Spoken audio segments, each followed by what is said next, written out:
Good morning, all of you.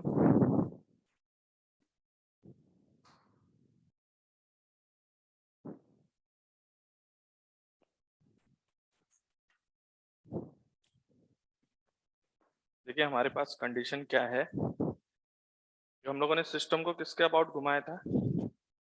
System अपने centre of mass के about घूम रहा था। तो आपको क्या पता चला कि जो चेंजेस करना है वो कहाँ पे करना है, कि मास ऑफ इलेक्ट्रॉन को हटा के क्या सब्स्टिट्यूट करना है वहां पे आपको mu, reduce mass of the system. और अगर हम न्यूमेरिकल एस्पेक्ट में बात करें तो क्या होता है, न्यूमेरिकल एस्पेक्ट में कोई खास वेरिएशन नहीं है। इसी वजह से हम लोग किस थ्योरी को यूज कर रहे थे, बोर न्यूक्लियस स्टेशनरी। लेकिन प्रैक्टिकल लेवल पे अगर हम बात करें तो थोड़ा बहुत वेरिएशन हो सकता है। तो देखिए फॉर एग्जांपल मैं आपसे बात करूं hydrogen and deuterium.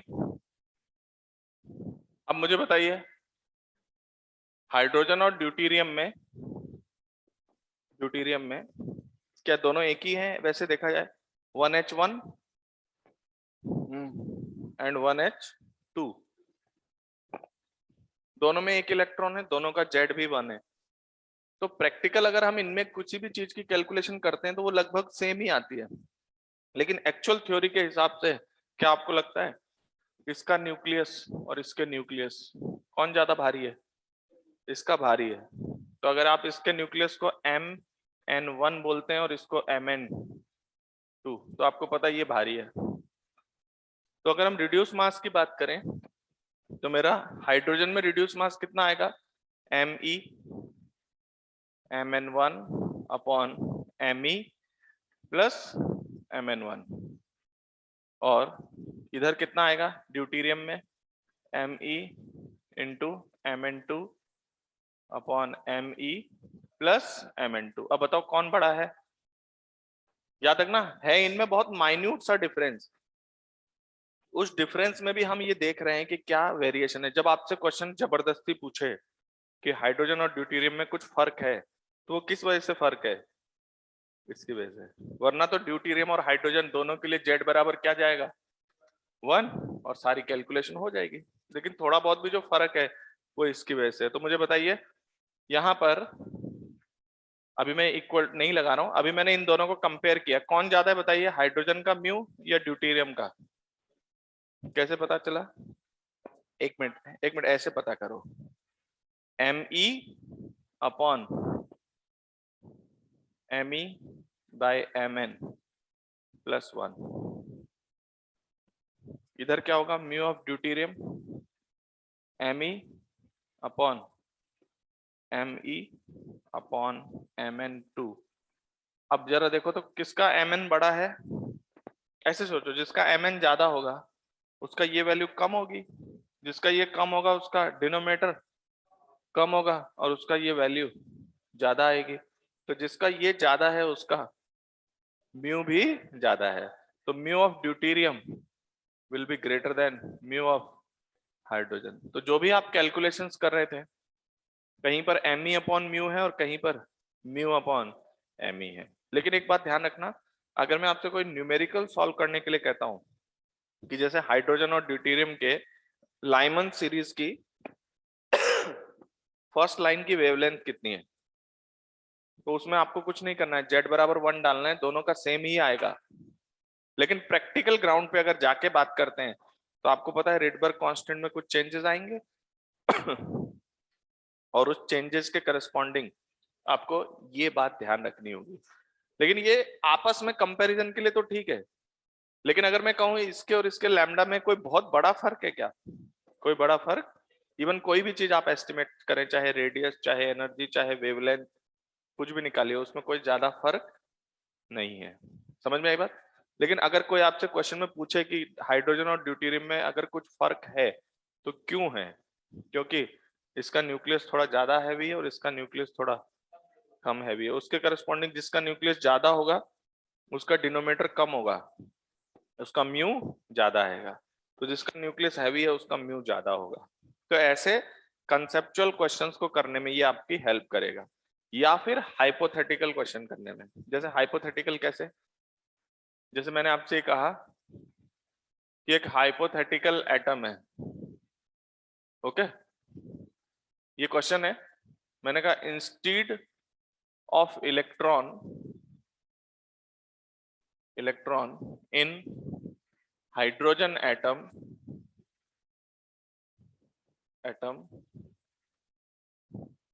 a particle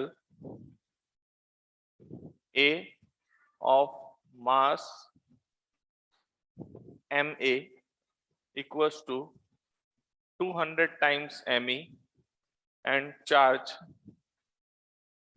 minus E is revolving।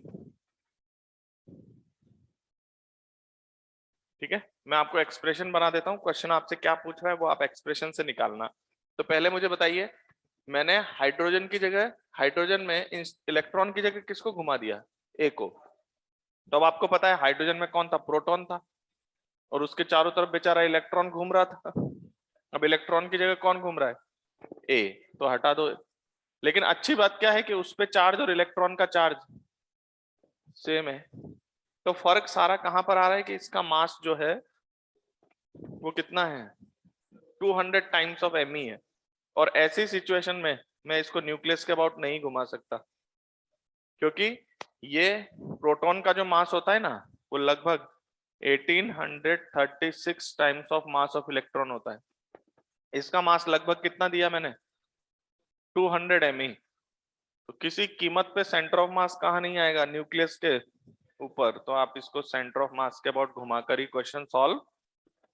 और जैसे सेंटर ऑफ मास के अबाउट घूमे ना, तो आप समझ जाना कि जहां जहां पे एक्सप्रेशन में मास ऑफ इलेक्ट्रॉन है, यू विल रिप्लेस, क्या रिप्लेस करोगे, जहां पर मास ऑफ इलेक्ट्रॉन है वहां रिप्लेस करेंगे इस सिस्टम का रिड्यूस्ड मास। ओके, तो मेरा म्यू कितना आएगा बताइए, MP MP प्लस Ma। तो आप इलेक्ट्रॉन को तो हटा के ए को इंट्रोड्यूस कर रहे हो, लेकिन साथ के साथ थ्योरी भी डिस्टर्ब हो रही है। आपको कहाँ जाना पड़ेगा आप सॉल्व करने के लिए, रिड्यूस मास के कॉन्सेप्ट पे। तो यहाँ से म्यू कितना आ रहा है देखिए, मास ऑफ प्रोटॉन है लगभग 1836 times of mass of electron, और ये है 200 Me अपॉन कितना आएगा, 1836 times of Me plus 200 Me। एक बार आप लोग सब चैट बॉक्स में मुझे बताओ कि ये म्यू जो है वो Me के कितने टाइम्स आ रहा है।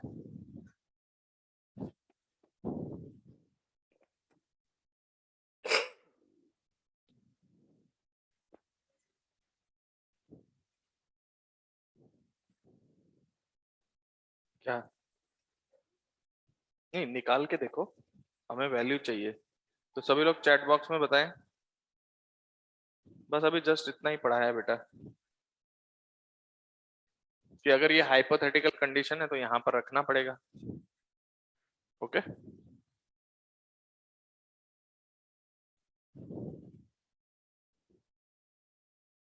लगभग 186 टाइम्स आएगा देखो,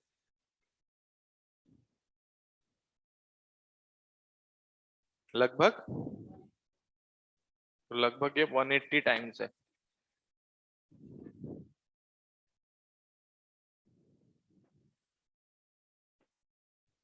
क्या ये 1 आ रहा है, क्या नहीं ना, ये 1 नहीं आ रहा है ना, म्यू बाई एम ई 1 नहीं आ रहा है। तो आपको एक्सप्रेशंस में म्यू बाई एम ई हर जगह रखने पड़ेंगे। तो आपको पता है ऑर्बिटल वेलोसिटी, रेडियस और एनर्जी का एक्सप्रेशन। तो रेडियस का क्या एक्सप्रेशन था, तो पहले ऑर्बिटल वेलोसिटी वो था 2.18 इंटू 10⁻⁶ जेड अपॉन एन।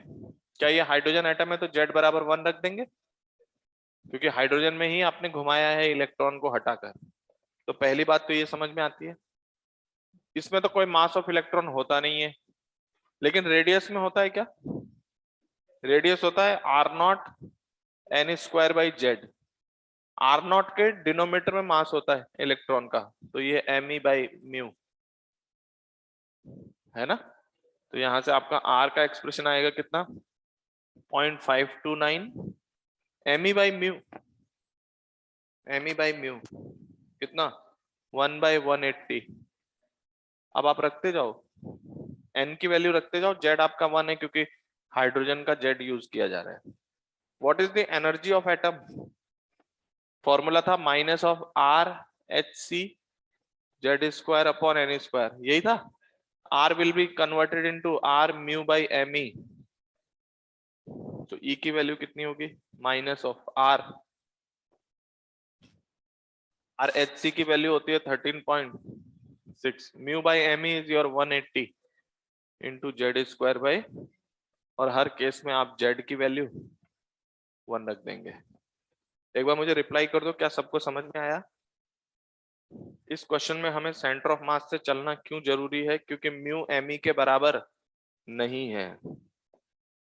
ज्यादातर जो हमारे ऑर्डिनरी एटम्स हैं उनमें क्यों आता है? क्योंकि हमारा न्यूक्लियस इतना हैवी होता है कि इसके रेस्पेक्ट में अगर मैं सिर्फ एम ई लिखूं तो इसमें कोई बहुत फर्क नहीं आएगा, तो म्यू लगभग एम ई के बराबर ही आ जाएगा। लेकिन अगर हम कोई हाइपोथेटिकल कंडीशन लेते हैं तो आपको इस तरह से क्वेश्चन को प्रोसीड करना पड़ेगा। यस और नो?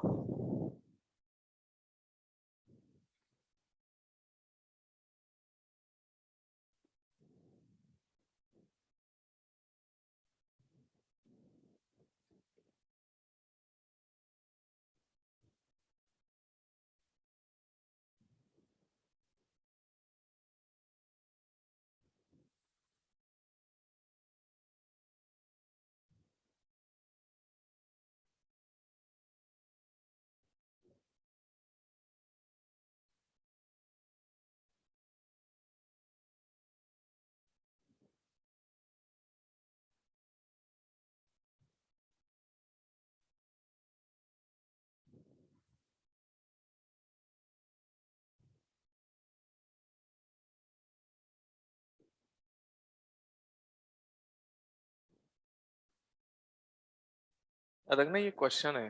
अब क्वेश्चन में मैंने 200 एमई की जगह 500 एमई घुमा रहा हूं तो उसके करस्पॉन्डिंग आएगा। ठीक है, कोई भी ऐसी कंडीशन हो जब आपको ये दिखाई दे जाए कि सेंटर ऑफ मास न्यूक्लियस पे शिफ्ट नहीं हो सकता, तो आपको ये वाली थ्योरी अप्लाई करनी है। ओके,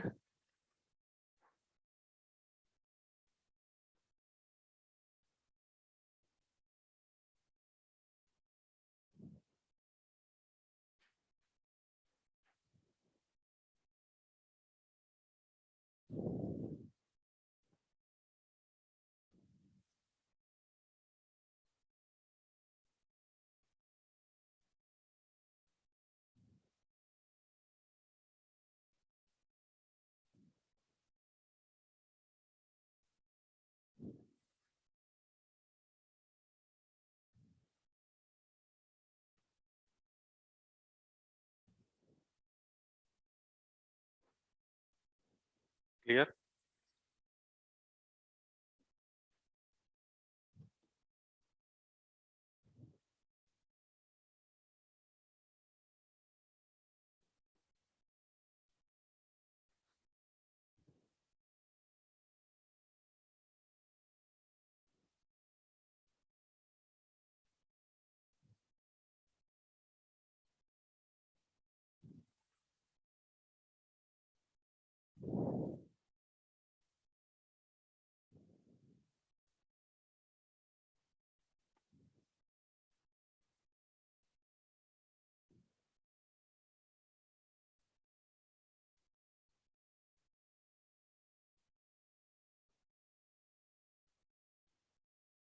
नोट कर लिया?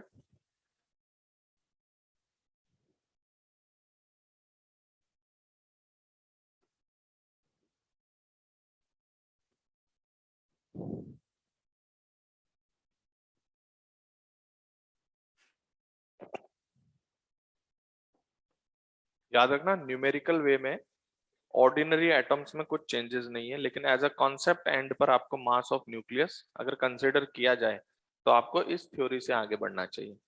अब ऐसे क्वेश्चन आपको ज्यादातर हाइड्रोजन ड्यूटेरियम में देखने को मिलते हैं क्योंकि इन दोनों का जेड तो सेम होता है। तो जैसे मैंने आपसे पूछ लिया कि हाइड्रोजन और ड्यूटेरियम के लाइमन के फर्स्ट लाइन की वेवलेंथ बताओ, तो उसमें कुछ कैलकुलेशन में दिक्कत मत करना, फटाफट सॉल्व कर देना। जो हाइड्रोजन का है वही ड्यूटेरियम का है। लेकिन अगर क्वेश्चन आपसे जबरदस्ती कह रहा है कि हाइड्रोजन के लैम्डा में लाइमन के फर्स्ट लाइन के लैम्डा में और ड्यूटेरियम के फर्स्ट लाइन के लैम्डा में कुछ फर्क है। तो क्यों फर्क है वो? क्योंकि अगर आप मास ऑफ न्यूक्लियस कंसिडर करके चलते हो तो थोड़ा बहुत इनमें डिफरेंस आएगा, तब हम ये जवाब देंगे उसको। और अगर क्वेश्चन ने बाई चांस आपको मास ऑफ न्यूक्लियस प्रोवाइड किया है तो उस कंडीशन में फिर आप इग्नोर करके नहीं चल सकते। ठीक है, तो ये बात आपको समझ में आई? ये एक तरीके का क्वेश्चन है जो हम लोग यहाँ यूज कर रहे हैं। ठीक है, अब देखिए इसमें ना प्रूफ बता दूं क्या कि कैसे आएगा एमई की जगह म्यू? तो आप नोट करो चाहे मत करो, है ना, आप लोग स्क्रीनशॉट ले लेना। मैं आपको एक लाइन में समझाता हूँ कि एमई की जगह म्यू कैसे आएगा। ठीक है, तो पहले मुझे एक बात बताओ, क्या आप लोग ये बात जानते हैं कि फॉर टू पार्टिकल सिस्टम, जैसे मेरे पास दो पार्टिकल हैं M1 और M2, ओके, अगर मैं कहूं कि इसके सेंटर ऑफ मास के अबाउट ये M1 है और ये M2, इसके सेंटर ऑफ मास के अबाउट अगर मैं आपसे पूछूं कि इसका मोमेंट ऑफ इनर्शिया कितना है, तो आप क्या करते हो? यहां से R2 लिखते हो, यहां से R1, फिर क्या निकालते हो? M1 R1 square plus M2 R2 square, ये होता है मोमेंट ऑफ इनर्शिया। तो यहाँ पर आपके पास एक रिलेशन तो होता है M1 R1 equal to M2 R2, और दूसरा रिलेशन होता है कि इन दोनों के बीच की दूरी को हम R बोलते हैं। तो second relation is my R1 plus R2 equal to R। तो अगर मैं इसको यहाँ यूज करूं इन दोनों एस्पेक्ट्स को, तो मेरा I कितना आएगा बताइए? M1 R1 M2 R2 बराबर है क्या? तो मैं यहाँ से कॉमन ले रहा हूँ M1 R1, दोनों बराबर है क्योंकि, तो यहाँ M1 R1 M2 R2 बराबर है, कॉमन लेके मैंने लिखा है इसको R1 प्लस R2, तो ये तो मेरा हो जाएगा R। और इन दोनों से जरा सॉल्व करो तो R1 कितना, तो मेरा R1 होगा M2 R upon M1 plus M2। ये सब पता होना चाहिए। तो जैसे मैंने क्या कहा R1, तो मैंने R2 यहां से उठाया, M1 R1 अपॉन M2 यहाँ रख दिया, M1 R1 अपॉन M2, इसको सॉल्व किया तो R1 आ रहा है M2 R upon M1 plus M2।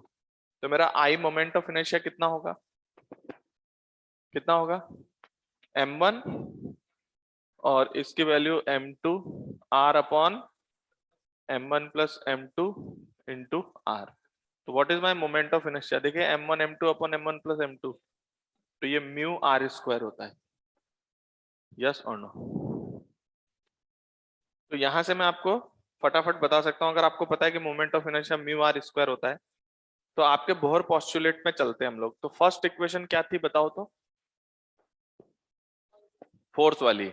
तो जैसे आपका यहाँ न्यूक्लियस है और ये आपका इलेक्ट्रॉन है, ओके, इधर देखो एक मिनट, अभी आ जाएगा, कोई दिक्कत नहीं। ये Mn और ये Me, तो मुझे बताइए ये अपने सेंटर ऑफ मास के अबाउट घूम रहे हैं, तो क्या आपको लगता है कि इसका रोटेशन का जो R है वो Rn है, इसके रोटेशन का R जो है वो Re है, और आपके पास रिलेशन है Re plus Rn equals to R, और एक रिलेशन है MERE इक्वल्स टू MnRn।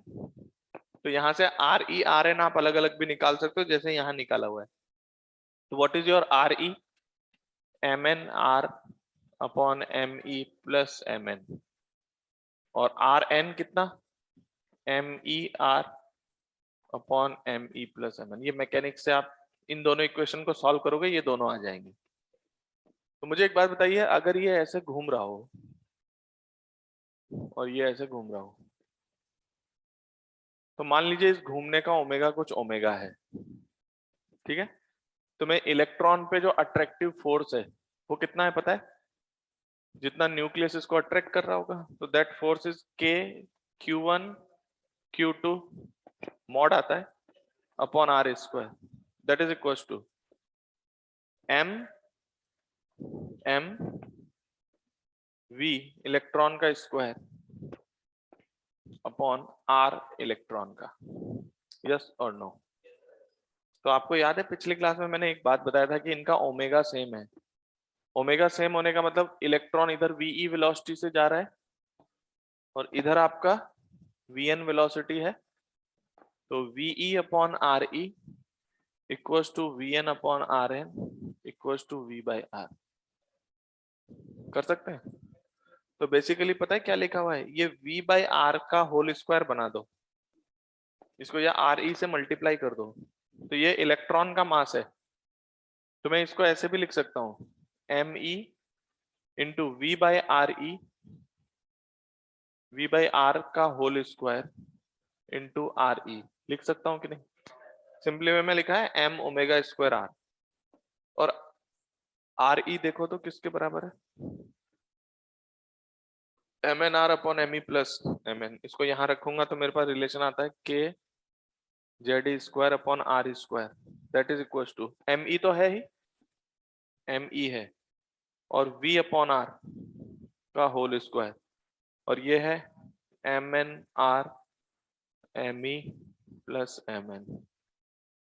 तो आप देखिए, जो आपका बोहर पॉस्टुलेट का एक्सप्रेशन था K Z square upon R square, उसमें एक तो म्यू आ गया, म्यू वी स्क्वायर भैया, जबकि पहले क्या था, एम वी स्क्वायर भैया। अभी ये क्या है, क्या मास ऑफ इलेक्ट्रॉन की जगह म्यू आ गया। तो कुछ नहीं किया मैंने, इसके ऊपर सेंट्रीपिटल फोर्स की इक्वेशन लिखी है, ठीक है, और उसके करस्पॉन्डिंग मैंने V upon R E V N upon R N equal to V by R. ये पिछले क्लास में मैंने बताया था कि इनका ओमेगा, इसका जितना होगा इसका उतना होगा, और एक के अबाउट दूसरे का ओमेगा भी उतना ही होगा। यस और नो? तो यहाँ देखिए आपको दिख रहा होगा कि म्यू आ गया किसकी जगह, एम की जगह। अच्छा, दूसरा अगर मैं बात करूं कि अगर आप मुझसे कहें कि बोर सेकंड पोस्टुलेट क्या कहता है, एंगुलर मोमेंटम इज क्वांटाइज्ड, तो देखिए सेकंड सेकंड थ्योरी क्या कहती है, M V R equals to N H upon two pi. अच्छा, अब हम इस केस में नहीं लिखेंगे ऐसा, हम पूरे एटम का एंगुलर मोमेंटम निकालेंगे, क्योंकि पहले क्या था, सिर्फ इलेक्ट्रॉन चल रहा था, लेकिन इस बार कौन भी चल रहा है, न्यूक्लियस भी चल रहा है। तो एक बार बताइए, न्यूक्लियस और दोनों अपने सीएम के अबाउट चले, तो एक लाइन में लिख देता हूँ, आईसीएम इंटू ओमेगा, ये एंगुलर मोमेंटम है, सेंटर ऑफ मास के अबाउट घूम रहा है, तो आई ओमेगा यूज कर दिया मैंने, that is equal to N H upon two pi. और आपको पता है आईसीएम कितना है, म्यू आर स्क्वायर, और ओमेगा आपका वी बाई आर है, that is equal to N H upon two pi. क्या आपको दिखा कि mu V R equal to N H upon two pi? पहले क्या होता था ये formula, M B R equal to N H upon, तो इस इक्वेशन में भी म्यू आ गया, यहाँ भी म्यू आ गया। और अगर अगला एक्सप्रेशन, अगर आप काइनेटिक एनर्जी की बात करते हैं, अगर आप काइनेटिक एनर्जी की बात करते हैं, तो that kinetic energy is how much, half ICM omega square. बोलिए, half I omega square, pure rotation में यूज कर रहा हूं, तो हाफ आई की वैल्यू कितनी, म्यू आर स्क्वायर, और ओमेगा है वी बाई आर का। देखिए आपका काइनेटिक एनर्जी कितनी आ गई, हाफ म्यू वी स्क्वायर। इसको मैं डायरेक्ट भी लिख सकता था, half mu V relative square, तो half mu V relative kinetic energy आ गई। अच्छा, आप पोटेंशियल एनर्जी कितनी आई थी आपको याद है, वहां पर आई थी माइनस एम बी स्क्वायर, तो यहाँ होगा माइनस ऑफ के जेड स्क्वायर बाई आर। और बोर फर्स्ट पोस्टुलेट से देखो, के जेड स्क्वायर अपॉन आर किसके बराबर है, म्यू वी स्क्वायर, तो ये माइनस म्यू वी स्क्वायर। तो आपके टोटल एनर्जी का एक्सप्रेशन वहां पे आया था minus half M V square, यहाँ आ रहा है माइनस का हाफ म्यू वी स्क्वायर, क्योंकि काइनेटिक एनर्जी आ रही है half mu V square, potential energy आ रही है minus of mu V square, इन दोनों को ऐड करेंगे तो minus half mu V square. तो क्या आपको दिखा कि जो हमने पहले जो भी एनालिसिस किया है, उसमें मास ऑफ इलेक्ट्रॉन की जगह कौन रिप्लेस हो रहा है, म्यू। आपके सामने प्रूफ है, अगर किसी को लिखना है तो लिख सकते हो, वरना एक लाइन याद रख लेना, जहां भी मास ऑफ इलेक्ट्रॉन था वहां पर म्यू रखने पे पूरा कैलकुलेशन हो जाती है, ठीक है। तो फटाफट स्क्रीनशॉट ले लो, है ना भैया, पहले थोड़ा यहाँ तक कर दीजिए, यहाँ तक पहले स्क्रीनशॉट ले लें, यहाँ तक बस, ठीक है, उसके बाद ये दो पार्ट और ले लेंगे। तो हर जगह कौन आ जाता है, एम की जगह म्यू आ जाता है, बस पूरी मैकेनिक्स है।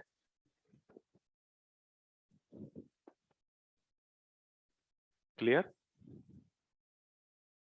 तो सभी लोग स्क्रीनशॉट ले लें तो मैं आगे बढ़ूं। सबने ले लिया स्क्रीनशॉट? अब थोड़ा सा भैया राइट साइड में कर दीजिए, वो 2 इक्वेशन और ले लें बस।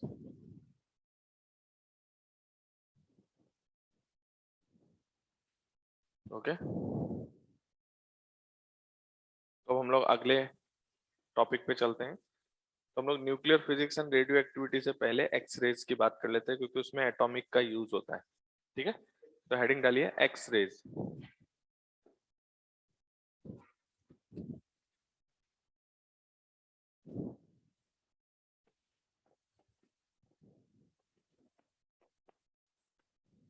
एक्स रेज आपका आधे घंटे का टॉपिक है, ज्यादा कोई बड़ा नहीं है, एक तरीके का सिंपल सा वो है, एक एक्सपेरिमेंट है, बस उसकी बात करनी है।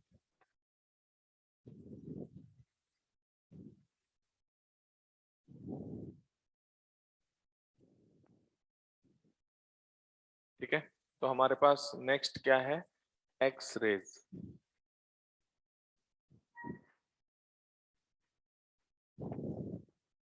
देखिए एक्स रेज जनरली हम लोग किस ऑर्डर की वेवलेंथ की बात करते हैं, this is of the order of 1 angstrom. 1 कहीं पे 10 लिखा हुआ मिल सकता है, कहीं पे 0.1 मिल सकता है, तो एक रेंज होती है वैसे तो, इसीलिए मैंने ऑर्डर लिखा है। तो आपको पता है एक्स रेज आपकी इलेक्ट्रोमैग्नेटिक वेव है। इलेक्ट्रोमैग्नेटिक वेव आपकी बहुत बड़ी लंबी चौड़ी लिस्ट है, उसमें इधर आते हैं गामा, फिर गामा के इधर आते हैं एक्स, एक्स रेज, उसके बाद आते हैं अल्ट्रावायलेट, फिर विजिबल, फिर इंफ्रारेड, फिर इंफ्रारेड के आगे माइक्रोवेव, फिर रेडियो वेव्स। यस और नो? तो इस तरह से पूरा स्पेक्ट्रम होता है। इनमें एक्सरे का जो ऑर्डर है वो किस ऑर्डर का है, लगभग इनका 1 एंगस्ट्रॉम। याद रखना, लगभग से मतलब ये होता है कि कोई हार्ड एंड फास्ट तो आप कह नहीं सकते, एक रेंज होती है। तो लगभग इस ऑर्डर के जो फोटॉन्स होते हैं वो हमारे एक्सरे लाइट होती है। बात समझ गए? मतलब ये वेवलेंथ की जो भी ईएम वेव्स होंगी वो आपकी एक्सरेज होंगी। ठीक है, अब कहीं 0.1 भी लिखा हो सकता है, कहीं 10 भी लिखा हो सकता है। समझ में आ रहा है? इनकी जो फोटोन एनर्जी है वो लगभग किलो इलेक्ट्रॉन वोल्ट ऑर्डर की होनी चाहिए। किसकी? जैसे आपने देखा था वर्क फंक्शन सिर्फ इलेक्ट्रॉन वोल्ट ऑर्डर का था, तो एक्स रेज की जो फोटोन एनर्जी है वो किलो इलेक्ट्रॉन वोल्ट ऑर्डर की है। किस ऑर्डर की? Kilo electron volt. समझ में आई बात? अब उसमें क्या है, कोई हार्ड एंड फास्ट तो होता नहीं कि यहाँ एक्सरे चालू होगा, यहाँ से अल्ट्रावायलेट खत्म होगा, या यहाँ पर गामा खत्म होगा। तो एक ऑर्डर की बात की जाती है कि इस रेंज के अगर आपके पास वेवलेंथ है तो उसको हम लोग एक्स रेज कहते हैं। अब एक्सरे जो है ना, पूरा जो आपको पढ़ना है उसमें एक एक्सपेरिमेंट है जिसको हम लोग बोलते हैं कूलिज ट्यूब। क्या बोलते हैं? Coolidge tube. इसमें क्या है, एक्सरे कैसे प्रोड्यूस करेंगे हम लोग। तो हमारे पास एक ट्यूब होती है सिंपल सा, इसमें क्या होता है,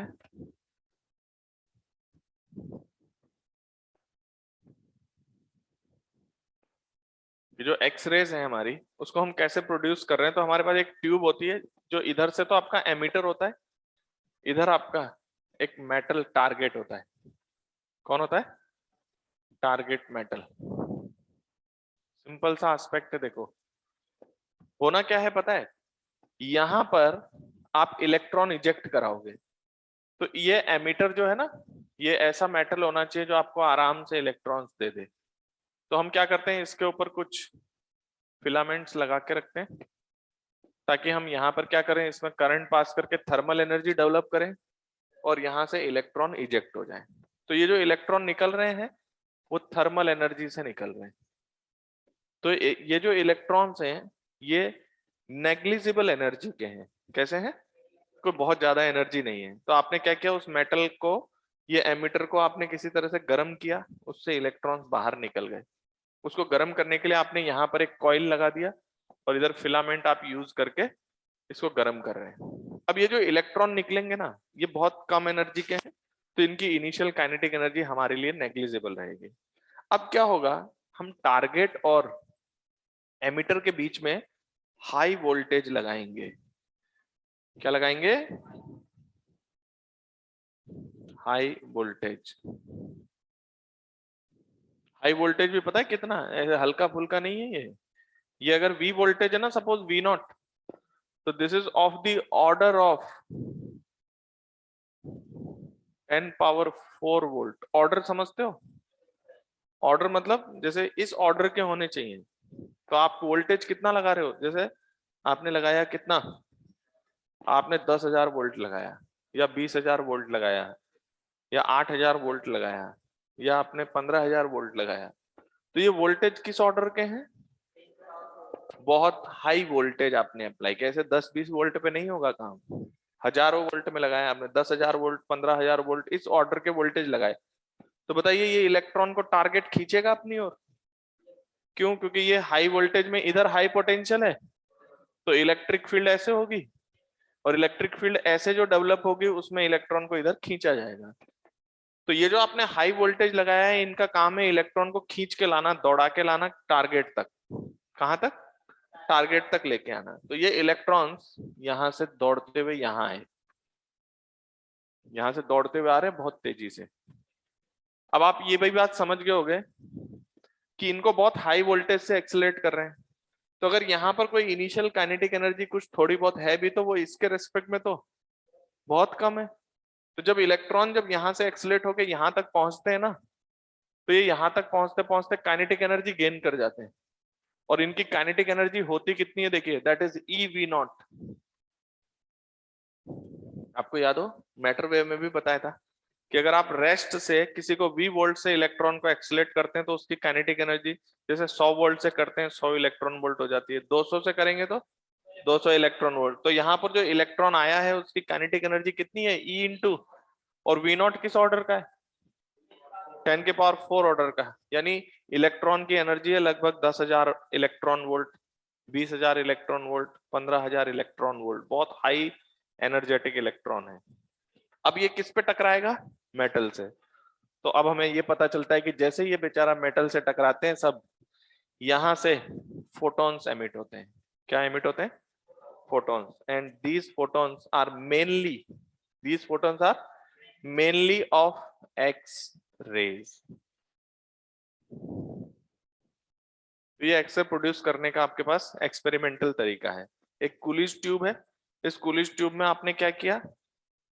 उधर मेटल टारगेट की तरफ हाई वोल्टेज लगाया है, इधर लो वोल्टेज है, इधर से इलेक्ट्रॉन एमिट कर रहे हैं, उनको बहुत हाई वोल्टेज से एक्सेलरेट करा के किस पे टकरा दो? इस मेटल से। तो वो इलेक्ट्रॉन इतनी स्पीड से आके इससे टकराते हैं, फिर टकराने पे क्या होता है ऐसा कि वहां से फोटॉन्स एमिट करते हैं, और वो फोटॉन्स मेनली किस ऑर्डर के होते हैं? एक्सरेज के ऑर्डर के होते हैं। तो ये एक्सरे का प्रोडक्शन है। समझ में आई बात? अब इस प्रोडक्शन के हिसाब से जो ये प्रोड्यूस होने में जो मैकेनिज्म हुआ है, उसके हिसाब से हम एक्सरे को दो वैरायटी का बताएंगे। एक हम बोलेंगे कंटिन्यूअस एक्सरे, दूसरा बोलेंगे कैरेक्टरिस्टिक्स एक्सरे। बात समझ में आया? ये पूरा टॉपिक इन्हीं दोनों पर बेस्ड है। तो सबसे पहली चीज क्या है कि ये जो इधर आपने इम्पिंज किया है ना, पता है आपको देखने पे क्या मिलता है?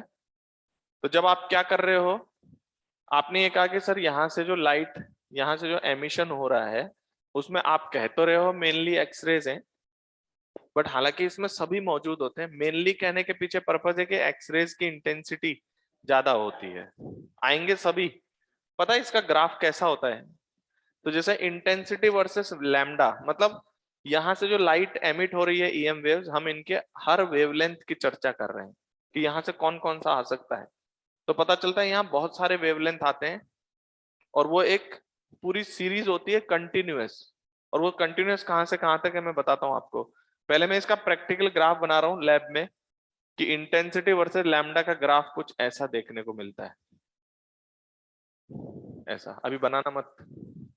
ये क्या बता रहा है कि यहां पर एक वेवलेंथ ये है, इसका नाम है लैम्डा मिनिमम। इसका नाम क्या है? अब आप देखो इसके इसके करस्पॉन्डिंग यहां से आगे हर वेवलेंथ के इंटेंसिटी है, हर वेवलेंथ की इंटेंसिटी है। तो टेक्निकली तो सिर्फ एक्सरे ही प्रोड्यूस नहीं हो रहे हैं, प्रोड्यूस जो है एक लैम्डा मिनिमम के बाद सभी हो रहे हैं, बट जिनकी इंटेंसिटी बहुत ज्यादा दिखाई दे रही है वो एक्सरेज के कंसर्न है। किसके कंसर्न? तो ये सब जो आप दिखाई दे रहे हैं ये सब लगभग एक्सरेज के कंसर्न है। तो यहाँ पर इस एक्सपेरिमेंट में एमिशन सभी का हो रहा है, लेकिन उनमें एक्सरेज की तादाद ज्यादा है। बात समझ गए? तो हम कह रहे हैं कि यहाँ से एक्सरे प्रोड्यूस करा लिया हमने किसी तरह से, और जितना भी एक्सरे है वो एक्सरे का काम कर जाएगा, और बाकी जो दूसरे हैं वो दूसरे रहने दो, कोई दिक्कत नहीं है। तो आपको इस ग्राफ से क्या नॉलेज मिल रही है? एक लैम्डा मिनिमम है, उससे कम का वेवलेंथ नहीं है आपके पास, उससे कम की वेवलेंथ नहीं है, लेकिन उस लैम्डा मिनिमम से लेकर आगे तक सारी वेवलेंथ आपके पास है। देखिए मैं ये कहां तक बना रहा हूं, इनफाइनाइट तक, तो मुझे हर वेवलेंथ का फोटोन एमिशन मिल रहा है। तो जब मैं लैम्डा मिनिमम से यहां तक सभी की बात कर रहा हूं, तो हम इसको एक्सरे इसलिए बोल रहे हैं क्योंकि एक्सरेज की इंटेंसिटी ज्यादा है। तो ये जो आप हाई ग्राफ्स देख रहे हैं, जैसे ये वाले पार्ट, तो ये सब एक्सरेज के कंसर्न है। किसके कंसर्न? एक्सरेज। मेरी बात समझ में है? अब ये जो ग्राफ आप देख रहे हो, इसमें भी एक भयानक सिचुएशन है। पता है क्या पता चलता है? यहाँ पर, यहाँ पर, यहाँ पर ऐसे कई पोजीशंस होते हैं जहां पर ग्राफ अनएक्सपेक्टेड ऐसे ज्यादा हो जाता है। कैसा हो जाता है? इस तरीके का। तो जैसे इस ग्राफ को जब हम बना रहे थे, तो हमें दिखा कि एक लैम्डा मिनिमम से लेकर आगे तक हर वेवलेंथ मिल रहा है, लेकिन उनमें कुछ वेवलेंथ ऐसे भी हैं जो एकदम से बहुत ज्यादा उनकी क्या है, इंटेंसिटी। तो जैसे एक पर्टिकुलर पैटर्न पे ग्राफ बन रहा था, लेकिन बीच बीच में कुछ कुछ ऐसे वेवलेंथ है जिनकी इंटेंसिटी बहुत ज्यादा है। तो वो ज्यादा क्यों है वो मैं आपको बताऊंगा। तो पता है, इन सभी को तो हम लोग बोलते हैं कि वी हैव कंटिन्यूअस एक्सरे। क्या बोलते हैं? तो यहां से लेके यहां तक जो भी वेवलेंथ है ना, वो सब कंटिन्यूअस एक्सरे की कैटेगरी में आते हैं। लेकिन बीच बीच में कहीं कहीं पे आप क्या देख रहे हो? Unexpected height. तो जैसे इस वेवलेंथ पर अनएक्सपेक्टेड हाइट है, और इस वेवलेंथ पर अनएक्सपेक्टेड हाइट है, तो ये दोनों वेवलेंथ को हम दूसरी कैटेगरी में रखते हैं। वो कैटेगरी जो डिफाइन हो रही है वो इनके प्रोड्यूस होने के मेथड के हिसाब से। किसके हिसाब से? प्रोड्यूस होने का मेथड। जैसे वो इलेक्ट्रॉन्स टकराए थे, तो टकरा के जब वो निकलेंगे तो उसका मेथड क्या है, तो क्या मैकेनिज्म है जिस मैकेनिज्म के थ्रू एक्सरेज एमिट हो रही हैं। तो हम यहाँ दो मैकेनिज्म बोलेंगे। पता है दोनों कौन कौन से हैं? एक मैकेनिज्म तो ये कि जब इलेक्ट्रॉन टारगेट से टकराएगा तो वो डिसेलरेट होगा। क्या होगा? तो जैसे ये इलेक्ट्रॉन टकराया टारगेट से तो वो डिसेलरेट होगा, और अगर वो डिसेलरेट होके जितनी एनर्जी का लूज करेगा उतनी एनर्जी का फोटोन दे सकता है वो। क्या दे सकता है? तो एक इलेक्ट्रॉन डिसेलरेट होके जितना एनर्जी लॉस करेगा उतने का फोटोन हमें देता हुआ जाएगा। तो हम कहेंगे वो जो एनर्जी मिल रही है, इस मैकेनिज्म को हम कंटिन्यूअस की कैटेगरी देंगे। क्या बोलेंगे? कंटिन्यूअस एक्सरे, जहां पर इलेक्ट्रॉन डिसेलरेट होकर क्या देगा? फोटोन। लेकिन कभी कभी क्या होगा कि ये जो इलेक्ट्रॉन इस मेटल टारगेट से टकरा रहा है, टारगेट से, तो इस टारगेट का इलेक्ट्रॉन, जैसे मान लो ये एक एटम है, उसके के शेल में 2 इलेक्ट्रॉन है, एल में 8 है, ऐसे इसमें इलेक्ट्रॉन भरे हुए हैं। अब ये बाहर से आने वाला इलेक्ट्रॉन क्या करेगा? इसके के शेल के इलेक्ट्रॉन को भगा देगा वहां से। तो जैसे ही के शेल के इलेक्ट्रॉन को भगा देगा तो क्या होगा? वहां पर एक इलेक्ट्रॉनिक, आप अगर बात करें एटॉमिक ऑर्बिटल में, एक जगह खाली हो गई, और जैसे जगह खाली हुई उसको भरने के लिए उसी एटम के दूसरे इलेक्ट्रॉन उस ऑर्बिट में जंप लगाने के लग जाएंगे। तो जब वो जंप लगाएंगे तो बोर थ्योरी के करस्पॉन्डिंग हमें पता ही है कि जब हाई एनर्जी से लो एनर्जी पे जंप होता है तो वहां से फोटॉन्स एमिट होते हैं। तो पता है ये जो वेवलेंथ आपको दिखाई दे रहे हैं दो, ये कंटिन्यूअस से तो आए ही हैं, डिसलरेट होकर ये फोटोन तो निकले ही हैं। ये वो वेवलेंथ है जो एटम भी दे रहा है आपको। कौन दे रहा है? एटम्स, क्योंकि एटम के चारों तरफ इलेक्ट्रॉन्स हैं। अगर वो इलेक्ट्रॉन नॉकआउट हो जाता है तो जगह खाली हो जाएगी, उस जगह को भरने के लिए इलेक्ट्रॉन्स, दूसरे एनर्जी स्टेट के इलेक्ट्रॉन जंप मारेंगे, और जंप मारेंगे तो ये जो वेवलेंथ आप देख रहे हो, उस जंपिंग की वजह से इंटेंसिटी बढ़ रही है, क्योंकि इनके प्रोड्यूस होने का तरीका एक और भी है।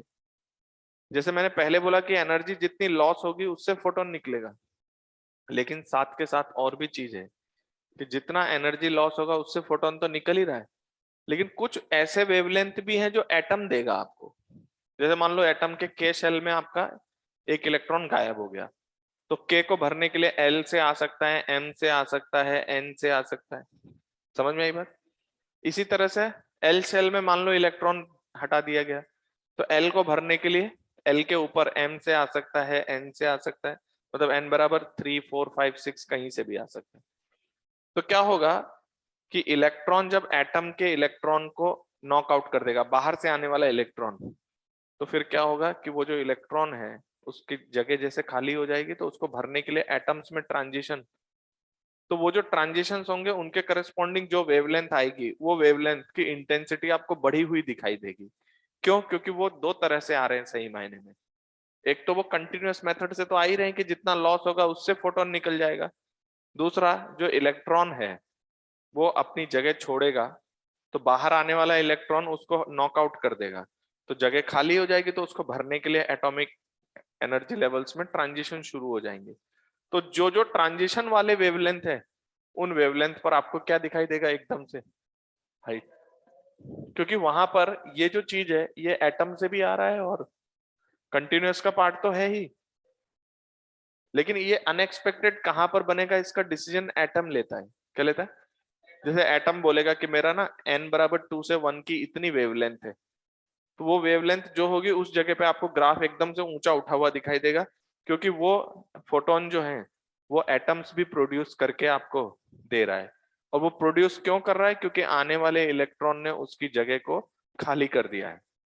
जैसे मान लो के शेल में 2 इलेक्ट्रॉन है, एक की जगह खाली हो गई, तो के शेल में ट्रांजिशन शुरू हो जाएगा, तो ट्रांजिशन के थ्रू भी फोटॉन्स एमिट होंगे।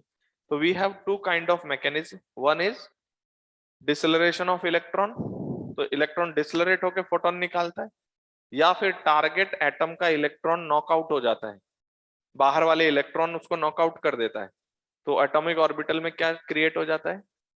एक वैकेंसी क्रिएट हो जाती है, और उस वैकेंसी को भरने के लिए ऊपर वाले उसमें कूदते हैं, और उसके थ्रू जो फोटोन आते हैं वो कैरेक्टरिस्टिक्स एक्सरे कहलाते हैं। क्या कहलाते हैं? मतलब इस ग्राफ में जहां जहां एक्स्ट्रा हाइट है वो एटम की वजह से है। किसकी वजह से? क्योंकि जो टारगेट एटम है उसमें उसका इलेक्ट्रॉन भगा दिया गया है, तो उसमें ट्रांजिशंस, तो वो एटम्स भी फोटोन दे रहे थे, इसीलिए उनके नंबर एकदम से बहुत ज्यादा है। बात समझ में आए? तो there are only two kind of mechanism, one is the deceleration of electron and second mechanism is knockout of electron of target atom. तो बाहर से आने वाला इलेक्ट्रॉन अगर डिसलरेट होता है तो वो कंटिन्यूअस एक्सरे बोलते हैं हम लोग उसको, और जो बाहर से आने वाला इलेक्ट्रॉन अगर एटॉमिक ऑर्बिटल के इलेक्ट्रॉन को उड़ा देता है टारगेट के, तो फिर ट्रांजिशन से जो फोटोन आते हैं उनको हम कैरेक्टरिस्टिक्स एक्सरे बोलते हैं। क्या बोलते हैं? तो कौन सी वेवलेंथ ऐसी है जिन पर एक्स्ट्रा हाइट बनेगा, वो मेटल डिसाइड करके बताएगा, क्योंकि मेटल बताएगा कि मेरे 1 से 2 का गैप कितना है, 1 से 3 का गैप कितना है। तो एक बार मुझे सभी लोग चैट बॉक्स में रिप्लाई करें कि जो एक्सरे है उसकी मैकेनिज्म जो है, प्रोडक्शन की मैकेनिज्म के हिसाब से एक्सरे में 2 तरीके का बता रहा हूँ, एक कंटिन्यूअस और दूसरा कैरेक्टरिस्टिक्स। कंटिन्यूअस वो वाले हैं जिसमें इलेक्ट्रॉन डिसलरेट होकर एनर्जी देता है, और उसके बाद उस एनर्जी के जो भी फोटॉन्स होते हैं वो सब कंटिन्यूअस की कैटेगरी में आते हैं। और उसके बाद अगर टारगेट का इलेक्ट्रॉन नॉकआउट हो जाता है, तो एटॉमिक ऑर्बिटल्स में जो ट्रांजिशंस होते हैं उससे आने वाले फोटॉन्स, तो वो फोटॉन जो एटॉमिक ऑर्बिटल से भी आएंगे वो कैरेक्टरिस्टिक्स एक्सरेज कहलाएंगे। क्या कहलाएंगे? अब इनके कुछ मैथमेटिकल कैलकुलेशन है, वो मैं आपको बताता हूँ। तो पहले मुझे रिप्लाई कर दो, ये बात सबको समझ में आ गई? तो कहानी सारी अनएक्सपेक्टेड हाइट और इसकी है, ठीक है? तो पहले आप लोग ये डायग्राम बना लें और यहाँ पर मेंशन कर लें कि ये कौन सी एक्सरे है। Characteristic X rays. वो मेटल चेंज होगा तो सब बदलेगा, लेकिन अभी कुछ भी चेंज, ये मेटल की प्रॉपर्टीज से आएंगे कैरेक्टरिस्टिक्स एक्सरे। और ये सारी जो आ रही हैं आपको दिख रहे हैं, ये सब कंटिन्यूअस एक्सरे हैं।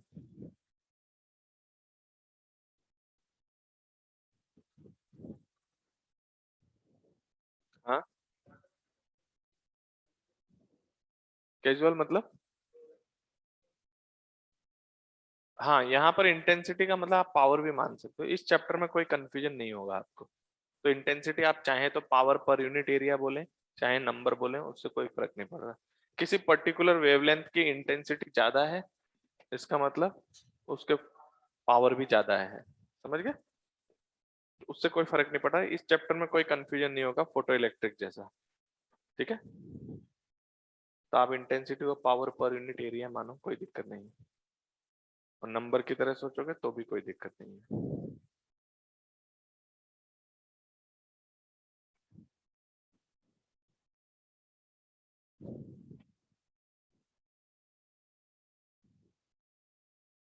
इस ट्यूब का नाम क्या है? Coolidge tube. Coolidge tube. बस इतनी सी थ्योरी है आपके एक्सरे की, तो मैंने बताया। अब मैं इसको थोड़ा सा फॉर्मुलेट कर देता हूँ मैथमेटिकली, और क्या है। दोबारा बोलो। ऐसे नहीं बोल रहे बेटा, ऐसा तो कुछ, वो अलग कहानी थी। वो कौन सी कंडीशन थी? जब आप मेटल पे क्या गिराते थे? मेटल पे क्या गिराते थे? लाइट गिराते थे, वो अलग फेनोमेना है। यहाँ पर आप दौड़ाते हुए इलेक्ट्रॉन को टकरा रहे हो, किससे? टारगेट से। तो उससे क्या हो रहा है? फोटोन एमिट कर रहा है। तो एनर्जी का जो लॉस होता है वो एनर्जी एमिट कर रहा है। ठीक है, ये अलग चीज है, वो अलग चीज है। हाँ, ये आप रिलेट कर सकते हो कि सर वहां फोटोन से इलेक्ट्रॉन आ रहे थे, यहाँ इलेक्ट्रॉन से फोटोन आ रहे हैं। हाँ, तो आ रहे हैं बिल्कुल, उसमें कोई दिक्कत नहीं है। तो ये डायग्राम बना लिया सबने? तो ये जो अनएक्सपेक्टेड हाइट दिखाई दे रही है, that is corresponding to characteristics X rays. तो सबसे पहले हम लोग बात करते हैं कंटिन्यूअस एक्सरे की।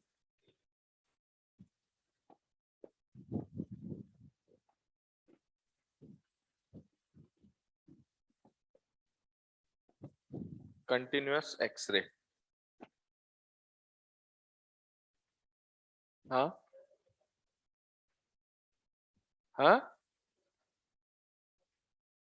नहीं मैं लिखवाऊंगा ना सब। कंटिन्यूअस एक्सरे में मैकेनिज्म ही है वो। तो पहला हेडिंग डालिए कंटिन्यूअस एक्सरे। ये मैं आपको लिखवाऊंगा सारा, इसमें क्या है।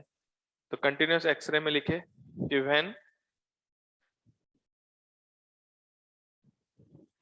when the electrons are accelerated in Coolidge tube, when electrons are accelerated in Coolidge tube, when electrons are accelerated in Coolidge tube,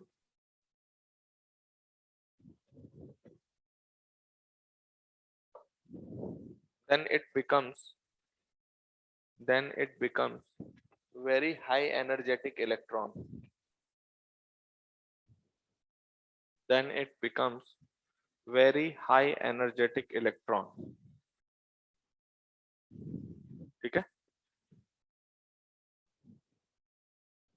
अब कॉमा लगा लिखिए कि when these electrons are when these electrons are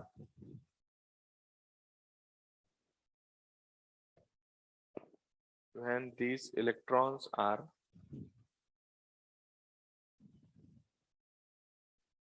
impinge on the target, impinge on the target, then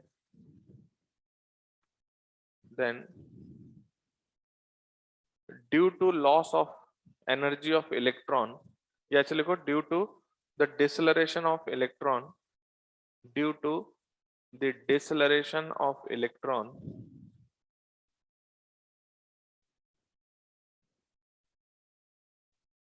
due to the deceleration of electrons, the photons are emitted.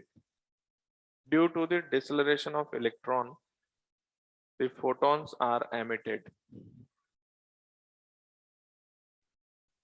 ठीक है, comma लगा के लिखे the lost amount of energy by electron, the lost amount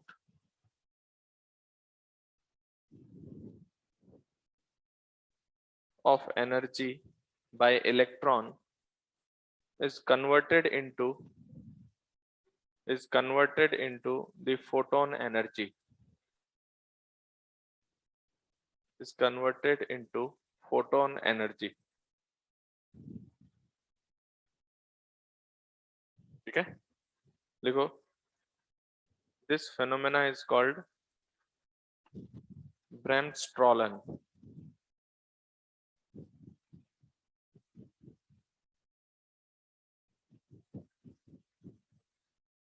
This phenomena is called Bremsstrahlung.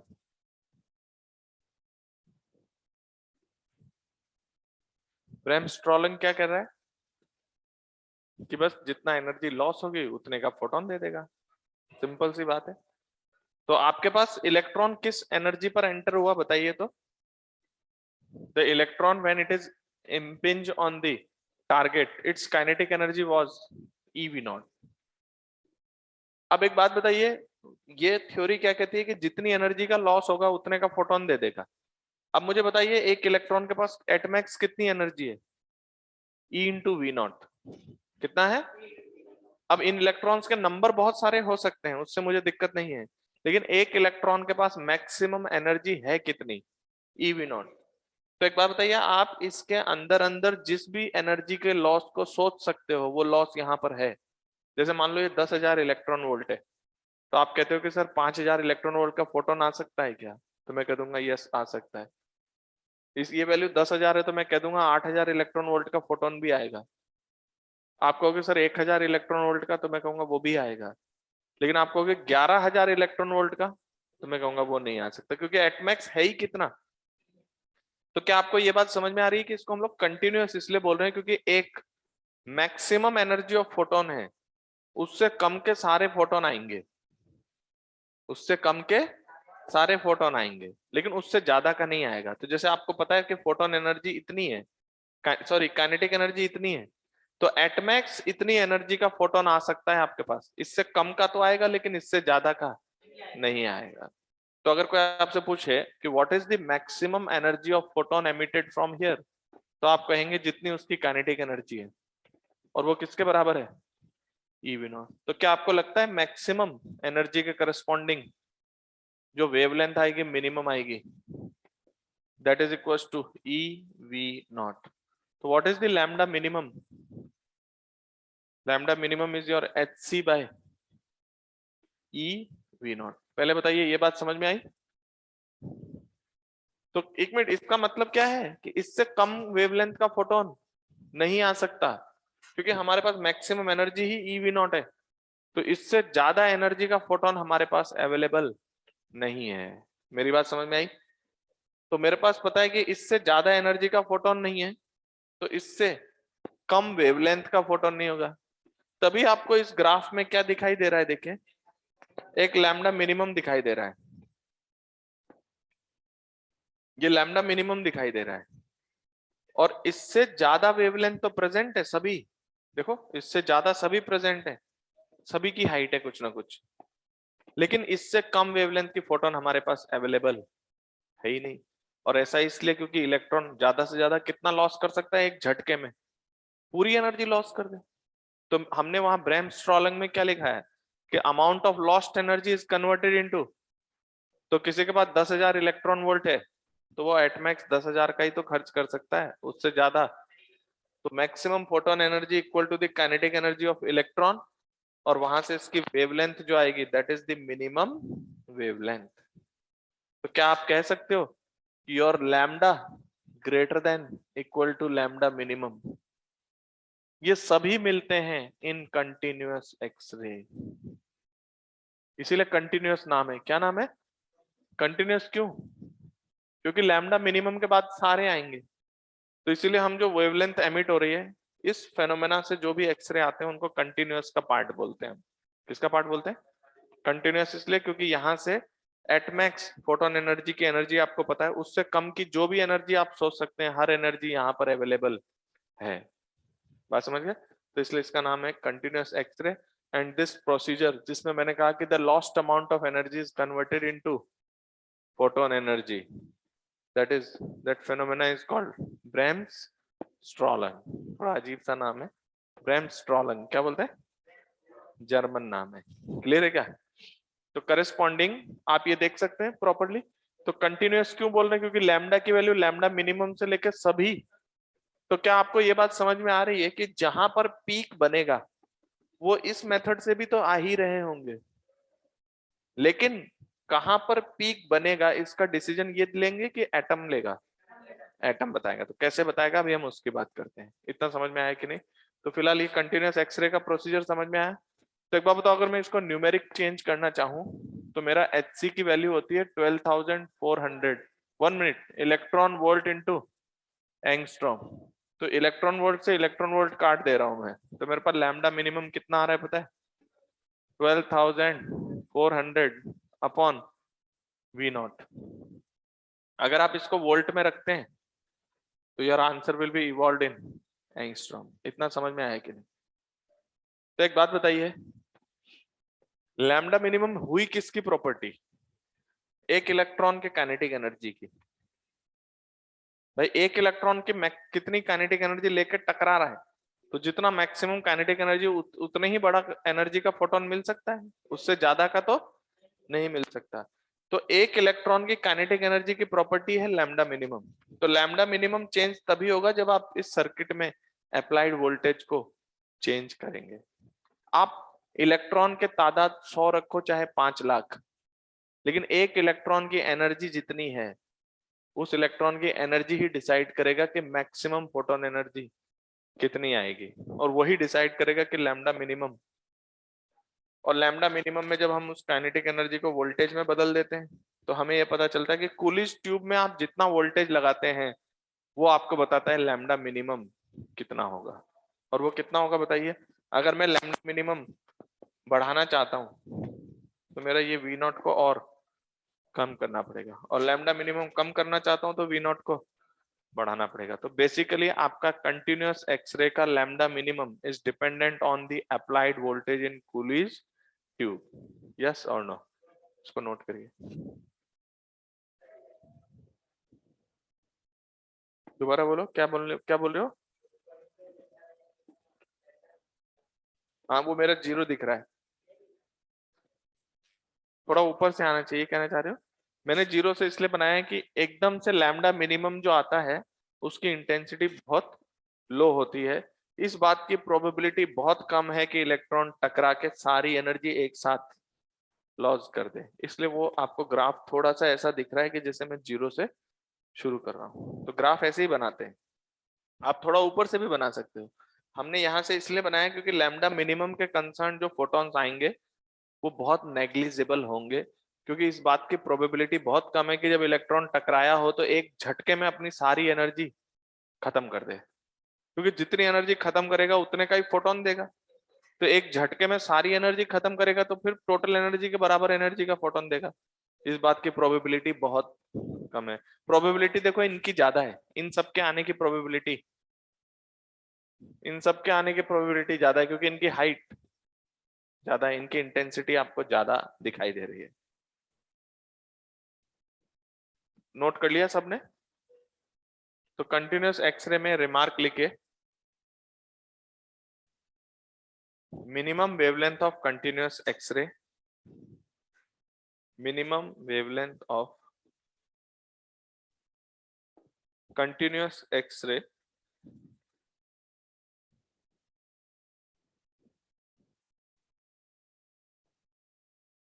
Minimum लिखो, minimum wavelength. ठीक है, ठीक है। Minimum wavelength of continuous X ray depends on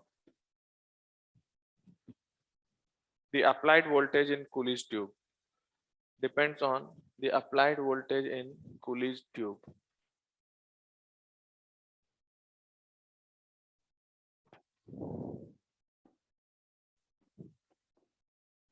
ये यहाँ पे लिखा हुआ है ना, इन वोल्ट रखना है, इसको किस में रखना है? इस फॉर्मूले में अगर आपका V0 वोल्ट में आता है तो आंसर आपका एंगस्ट्रॉम में आएगा। ठीक है, तो क्या लिखा मैंने? It depends on the applied voltage in Coolidge tube. तो लैम्डा मिनिमम उसकी प्रॉपर्टी है, इधर देखो। तो लैम्डा मिनिमम वोल्टेज के साथ डिस्टर्ब हो सकता है, लेकिन ये जो हाइट है ना वो तो मेटल बताएगा कि कहाँ बनेगी एक्स्ट्रा हाइट। तो अभी हम लोग उस एक्स्ट्रा हाइट की कैलकुलेशन भी करेंगे कि किस वेवलेंथ पर एक्स्ट्रा होगा। बट आपको पता है कि ये चीज इधर उधर होने से इस बात को कोई फर्क नहीं पड़ता कि मेटल के n बराबर 1 से 2 का गैप कितना होगा, यस और नो। तो नेक्स्ट हेडिंग डालिए, characteristics X rays. Characteristics X rays,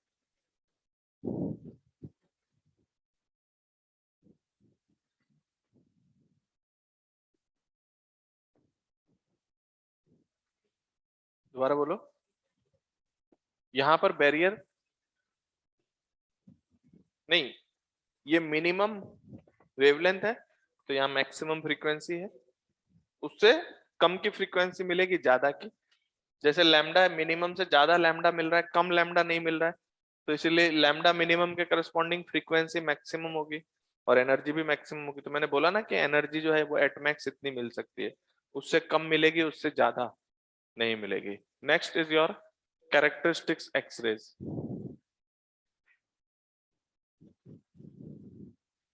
characteristics X ray में इधर देखो ऐसे होता है, ये आपका टारगेट एटम है। सपोज ये 2 इलेक्ट्रॉन है के शेल में, और अगले शेल को क्या बोलते हैं, एल। एल में कितने, 8 होते हैं टोटल, तो ये 8 इलेक्ट्रॉन हो गए। और भी शेल है, के एल एम भी है। तो इधर से जो बेचारा इलेक्ट्रॉन दौड़ता हुआ आ रहा है ना कुलिज ट्यूब में, वो आगे क्या करेगा, इसको यहां से करेगा नॉकआउट। ये इलेक्ट्रॉन को उड़ा दिया उसने, क्या किया इसने, उसको नॉकआउट, मतलब उसको उसके एटॉमिक ऑर्बिटल से उड़ा दिया। क्या यहाँ पर एक क्या क्रिएट हो गया, वैकेंसी। अब इस वैकेंसी को भरने कौन कूदेगा, ये कूद सकता है, या इसके ऊपर एनर्जी स्टेट से कोई जंप मार सकता है।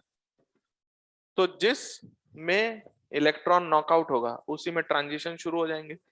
तो इस ट्रांजिशन से भी लैम्डा आएगा, तो हम चेक करेंगे कि इसका लैम्डा कितना है।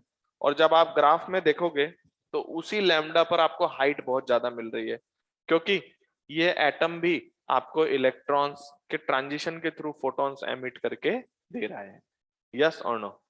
और वो अगर फोटॉन्स एक्सरेज के करस्पॉन्डिंग है, हम लोग मेटल ऐसा यूज करते हैं कि वो फिर आपके कैरेक्टरिस्टिक्स एक्सरेज कहलाएंगे। क्या कहलाएंगे, तो क्या आप ये बात नोटिस कर गए कि ये एक्स्ट्रा हाइट कहां पर बनेगा, वो ये ट्रांजिशंस डिसाइड करेंगे। भले ही ये वेवलेंथ दूसरे तरह से भी आ रहे हो, लेकिन वो जगह जहां पर हाइट एक्स्ट्रा होगी उसका डिसीजन मेटल लेगा, क्योंकि ये जो फोटॉन्स हैं वो 2 तरह से एमिट हो रहे हैं। कंटिन्यूअस के थ्रू तो हो ही रहते हैं, मान लो ये 10,000 में से 8,000 इलेक्ट्रॉन वोल्ट है फॉर एग्जाम्पल, कितना, तो 8,000 के लॉस से भी आ रहे थे। और एटम में जो एटॉमिक ऑर्बिटल्स में जो गैपिंग है उससे भी ये एनर्जी आ रही है हमारे पास, और वो एनर्जी इस तरह से आ रही है। बात समझ गए। तो पता है इसमें क्या हुआ, बाहर से आने वाला इलेक्ट्रॉन इसको नॉकआउट करेगा। तो पता है यहाँ बस चेक क्या करना है क्वेश्चंस में, कि इस इलेक्ट्रॉन की इतनी एनर्जी हो कि वो इसको यहाँ पर उड़ा सके। उड़ाने का मतलब क्या होता है, किसी इलेक्ट्रॉन को उसके एटॉमिक ऑर्बिटल से नॉकआउट करने का मतलब होता है उसको मिनिमम कितनी एनर्जी दे सकते हो आप, आयनाइजेशन एनर्जी के बराबर। तो जैसे क्वेश्चन आपको अलग अलग एनर्जी स्टेट की एनर्जी देगा, तो आप पता करेंगे कि के सेल से इलेक्ट्रॉन को आयनाइज करने के लिए कितनी एनर्जी चाहिए, और बाहर से आने वाला इलेक्ट्रॉन बस उतनी एनर्जी लेके आ जाए, बस वो इलेक्ट्रॉन को निकालने की जिम्मेदारी ले ले, यस और नो। अच्छा एक बात बताओ, इलेक्ट्रॉन निकले चाहे ना निकले, ये गैप तो उतना ही रहेगा। लेकिन अगर इलेक्ट्रॉन निकलता है तो ये एक्सरे आपको ग्राफ में दिखाई देगा, वहां पर एक्स्ट्रा पीक बनता हुआ दिखाई देगा। और अगर इलेक्ट्रॉन नॉकआउट नहीं हो पाया, तो ये के में नॉकआउट नहीं हुआ, तो के वाले ट्रांजिशंस खत्म हो जाएंगे, तो प्रैक्टिकल ग्राउंड पे वो ट्रांजिशंस आपको दिखाई नहीं देंगे, यस और नो। तो मेरा कहने का पर्पज ये है कि इलेक्ट्रॉन नॉकआउट हो जाए अगर, तो ही वो प्रोड्यूस होगी, और प्रोड्यूस होने पे कितना वेवलेंथ का बनेगा वो हम पहले से कैलकुलेट कर सकते हैं। लेकिन वो प्रोड्यूस होगी या नहीं, वो किस बात पे डिपेंड करेगा, कि बाहर से आने वाला इलेक्ट्रॉन उस इलेक्ट्रॉन को भगा सकता है कि नहीं भगा सकता, यस और नो। तो कैरेक्टरिस्टिक्स एक्सरे में पहले लिखिए ये डायग्राम बना के।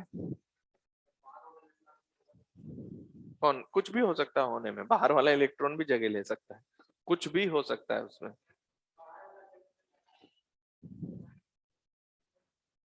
वो नहीं आ पाएगा, लेकिन इसने बोला कि सर कोई बाहर वाला इलेक्ट्रॉन जगह ले ले, तो इतने सारे एटम्स हैं, वो एटम डिसलरेट हो रहा है, तो कोई बाहर वाला भी ले सकता है, कोई ऐसी बात नहीं, कोई अंदर जाके देख नहीं रहा है। नहीं, पीक नहीं बनेगा तो सबने थोड़ी लिया, वो एक पॉसिबिलिटी की बात कर रहा है। ज्यादातर जो प्रोबेबिलिटी तो किसकी होगी, इस जगह को भरने की प्रोबेबिलिटी इसके खुद के एटम, खुद के इलेक्ट्रॉन्स की ही होगी, क्योंकि वो हायर एनर्जी स्टेट में नीचे आके भरेंगे उसको, तो इनके एमिशन की प्रोबेबिलिटी बहुत ज्यादा है। लेकिन ये कह रहा है कि सर मान लो ले ले, तो किसी ने अंदर जाके कैमरा लगा के नहीं बैठा है कि बैठ रहा है कि नहीं, तो हो सकता है कि कोई इलेक्ट्रॉन उसकी जगह भी ले रहा हो, उसे डिनाई हम किसी भी बात से नहीं कर सकते। नॉकआउट इलेक्ट्रॉन उसी में रहेगा, अंदर ही आयनाइज कर देगा आपके सिस्टम को। भाई वो उसी सिस्टम में है, वहां से उस एटम से तो बाहर निकल गया, हो सकता है वो उसी के टारगेट के किसी दूसरे एटम से भी अटैच हो जाता हो, या और कोई सिचुएशन परमानेंट बाहर निकल जाता हो, उसमें बहुत सारी पॉसिबिलिटी है, किसी ने देखा नहीं है। ये तो एक ऑन एन एवरेज बात है कि ये कहानी होती है, समझ में आई बात। तो नेक्स्ट लिखिए कैरेक्टरिस्टिक्स एक्सरे। देखो when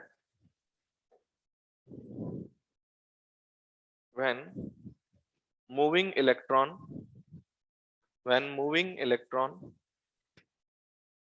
knockouts the electron of knockouts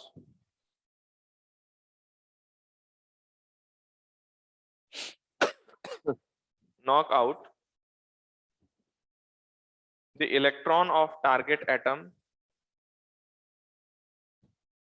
नहीं, ऐसा कोई मस्ट नहीं है बेटा कि सिर्फ के शेल से जाए, मैंने पहले भी बोला है कि किसी भी एटॉमिक ऑर्बिटल का इलेक्ट्रॉन जा सकता है, के का भी जा सकता है और एल का भी जा सकता है, एम का भी जा सकता है, और भी जा सकते हैं बहुत सारे।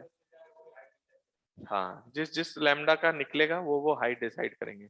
और जिस सेल से जाएगा उस सेल में भी एक थोड़ी है, जैसे के में इलेक्ट्रॉन गया तो वो एल से भी भरने के लिए आ सकता है, एम से भी आ सकता है, एन से भी आ सकता है, उसके ऊपर से भी आ सकता है।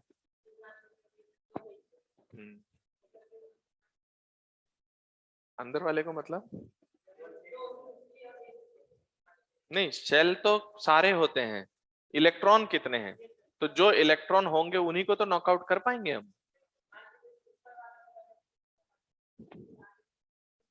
हाँ, तो अगर जैसे हम जो टारगेट ले रहे हैं वो ऐसे नहीं है कि 2 4 8 उनके नंबर हैं, उनके एटॉमिक नंबर ज्यादा हैं और उनके आगे इलेक्ट्रॉन्स अवेलेबल हैं।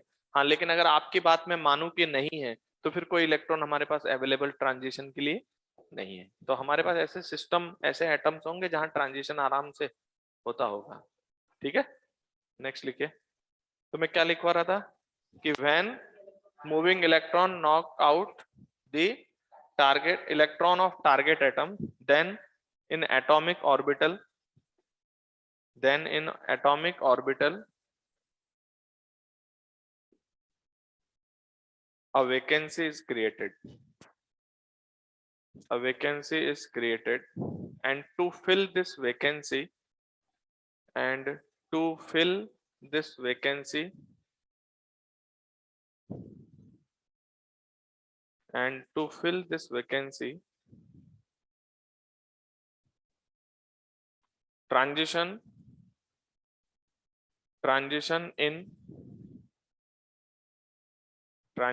in atomic orbital of target atom starts. Transition in atomic orbital in target atom starts to fill this vacancy। ये मैंने पहले लिखवा दिया क्या?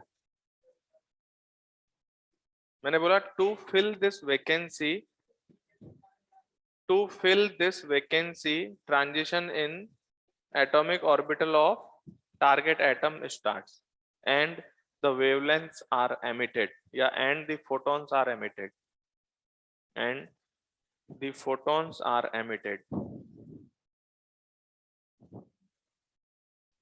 These photons are corresponding to X-rays. These photons are corresponding to X-rays, and they are called characteristics X-rays. And they are called characteristics X-rays. ठीक है?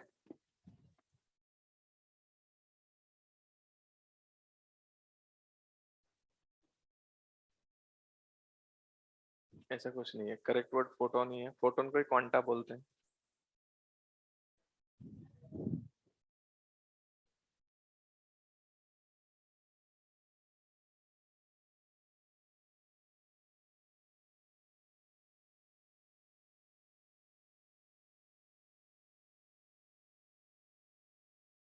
नहीं, ऐसा कुछ नहीं है। आप पहली बात तो लाइट में कोई पार्टिकल नहीं है, मैंने आपको बताया वो पार्टिकल है ही नहीं, पार्टिकल नेचर है।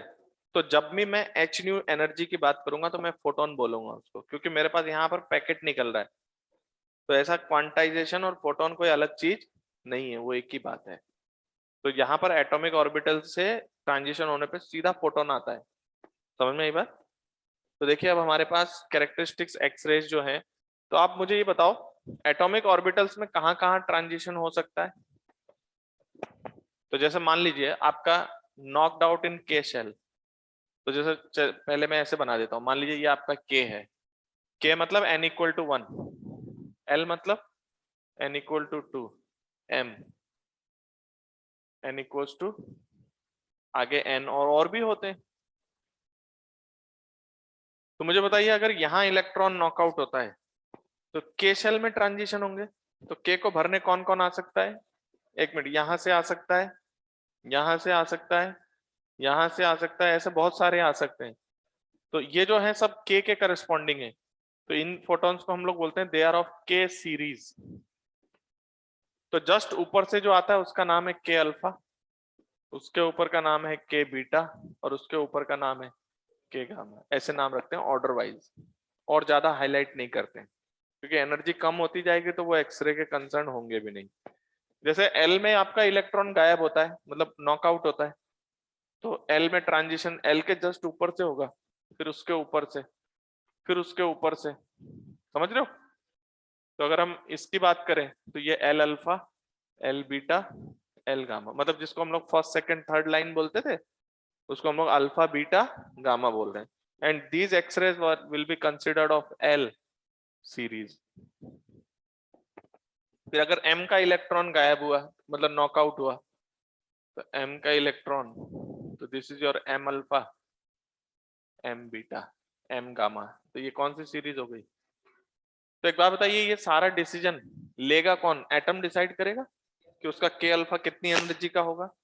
तो वो ग्राफ कितनी हाइट पर, मतलब किस जगह पर वो हाइट आएगी, किस जगह पर, मतलब किस लैम्डा पर ये पीक बनेगा, उसका डिसीजन कौन लेगा? आपका टारगेट। टारगेट बताएगा कि भाई मेरा के अल्फा इतनी एनर्जी का है और मुझे इतनी वेवलेंथ की फोटोन यहाँ से निकलेगी, और फोटोन इतनी वेवलेंथ की है, तो उसी जगह पे आपको वो हाइट उठता हुआ दिखाई देगा।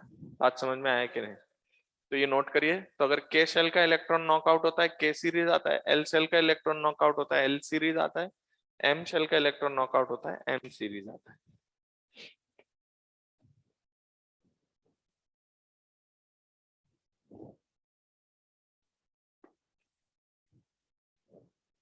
देखिए एक स्टूडेंट बोल रहे हैं कि सर हीट वैक्यूम में तो ट्रेवल नहीं करती।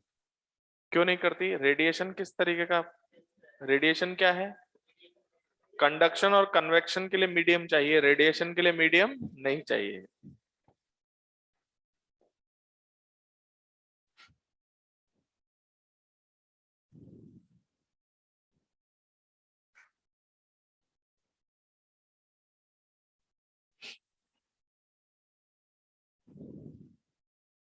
ओके, तो देखो इलेक्ट्रॉनों ने क्या किया, बाहर वाले इलेक्ट्रॉन है एटम के इलेक्ट्रॉन को उड़ा दिया, और एटॉमिक ऑर्बिटल में ट्रांजिशन शुरू हो गए, और उन ट्रांजिशन से ये आना शुरू हो गया। ठीक है, अब ये फोटोन किस वेवलेंथ के होंगे ना, इसके लिए हमारे पास एक लॉ लॉ है, और उस लॉ के कंसर्न हम लोग कैलकुलेशन कर लेते हैं। ठीक है, इसमें समझने वाली बात यह है कि एटम डिसाइड करेगा कि कहां पर ये पीक्स बनेंगे। समझ में आई बात? एटम बताएगा कि भाई मेरे पास के अल्फा ये है, तो जो के अल्फा की वेवलेंथ होगी उस जगह पे आपको एकदम से हाइट ऊपर दिखाई देगी, क्योंकि वो वेवलेंथ एटम भी कंट्रीब्यूट कर रहा है। तो कैरेक्टरिस्टिक सारी प्रॉपर्टी जो है वो मेटल डिसाइड करेगा, टारगेट मेटल।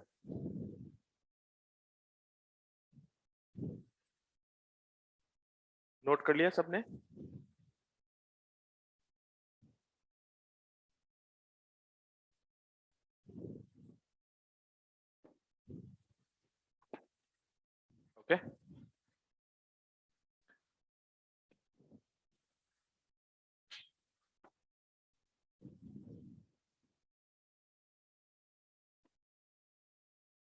तो एक बात बताइए, बाहर के आने वाले इलेक्ट्रॉन की बस इतनी कैपेबिलिटी होनी चाहिए कि वो इलेक्ट्रॉन को नॉकआउट कर पाए बस, बाकी उसकी एनर्जी कम ज्यादा करने से lambda of K alpha, lambda of K beta, lambda of के गामा को कोई फर्क नहीं पड़ता, क्योंकि वो कौन डिसाइड करता है?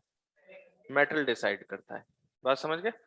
तो यहाँ पर ये के अल्फा, के बीटा, के गामा किस फ्रीक्वेंसी के होंगे, किस वेवलेंथ के होंगे, हम उसके लिए बात करते हैं। तो सबसे पहले पहले मैं आपको मोजले लॉ ही बता देता हूँ।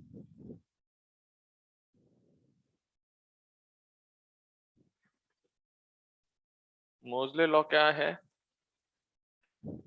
वो क्या कहता है कि जो फोटॉन्स निकल रहे हैं ना, वो उसके फोटॉन्स की फ्रीक्वेंसी के बारे में बताता है। क्या बताता है? कि रूट न्यू, पढ़ा होगा आपने कभी, A times Z minus B, जहां पर रूट न्यू जो है, दीज आर फ्रीक्वेंसी ऑफ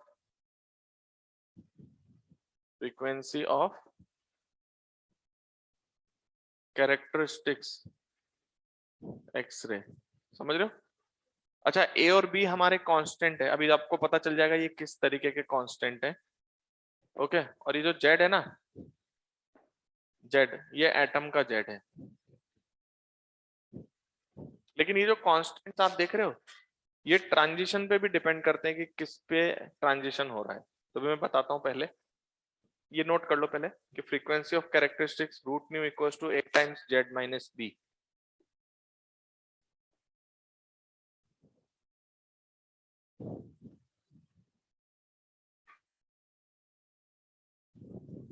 ये जो है ना कांस्टेंट लिखा है ना, यहाँ पर आप लिख सकते हो constant according to transition, according to transition. अभी आपको पता चल जाएगा एक लाइन बाद कि क्या कहानी है इसके पीछे।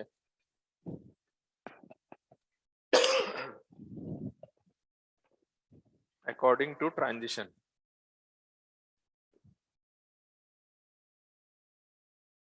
ठीक है।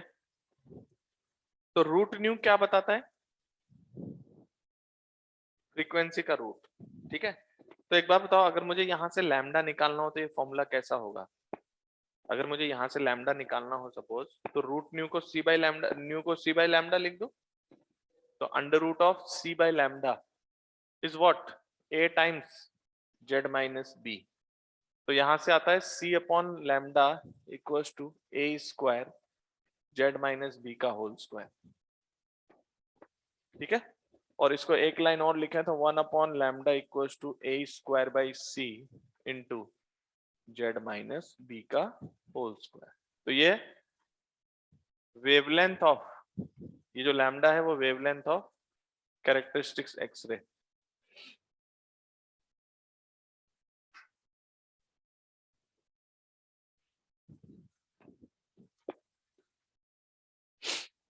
Wavelength of characteristics X-ray. अब देखो इस फॉर्मूले से आपको कुछ याद आएगा, जैसे एटॉमिक स्ट्रक्चर अभी अभी जस्ट हमने पढ़ा है।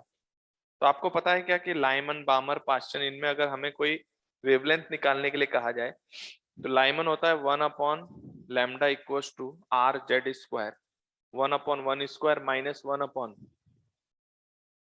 NH square. एनएच की वेरियस वैल्यू रख देते हैं। तो एक्चुअली क्या है, ये हमारे हाइड्रोजन लाइक एटम नहीं है। तो यहाँ पर आपको कुछ गड़बड़ियां दिख रही है। वो गड़बड़ी क्या है? वहां फॉर्मूले में जेड स्क्वायर होता है, यहाँ जेड माइनस बी का होल स्क्वायर है।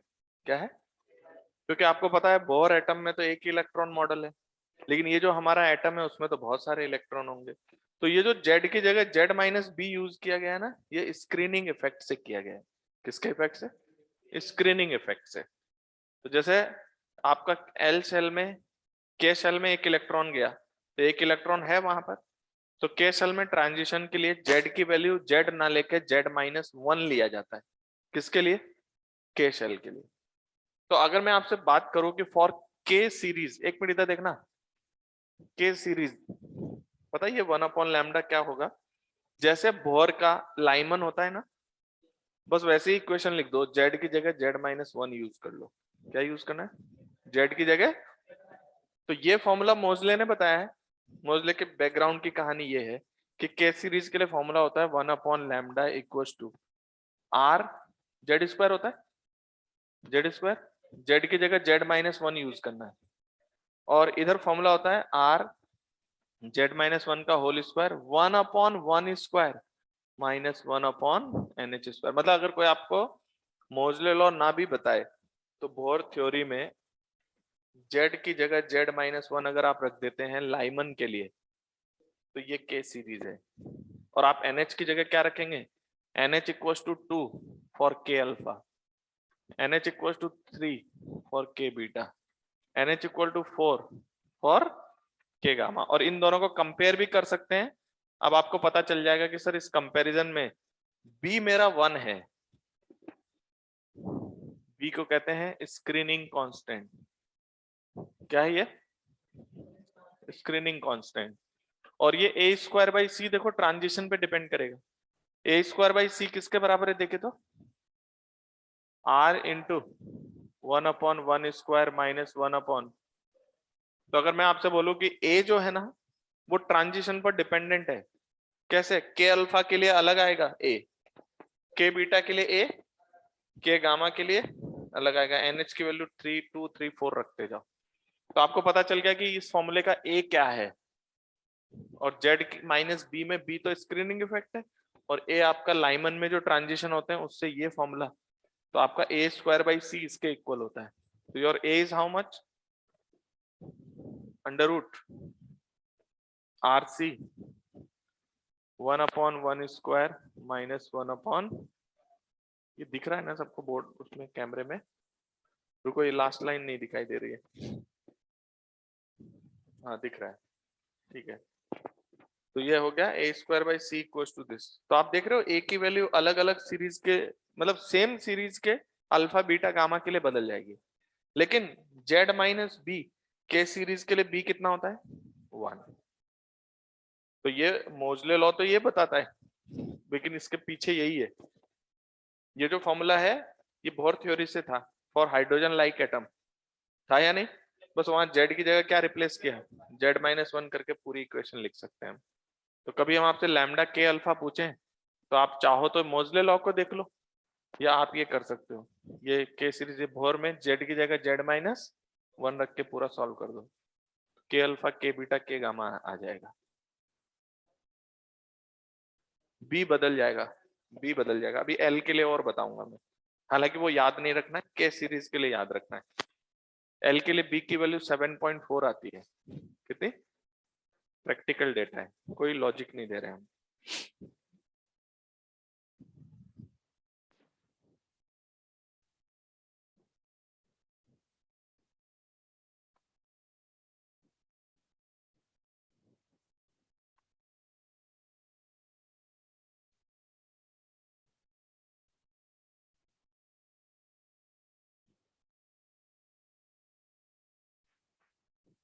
ये कैरेक्टरिस्टिक्स एक्सरेज के लिए है, ध्यान रखना, मोजले लो।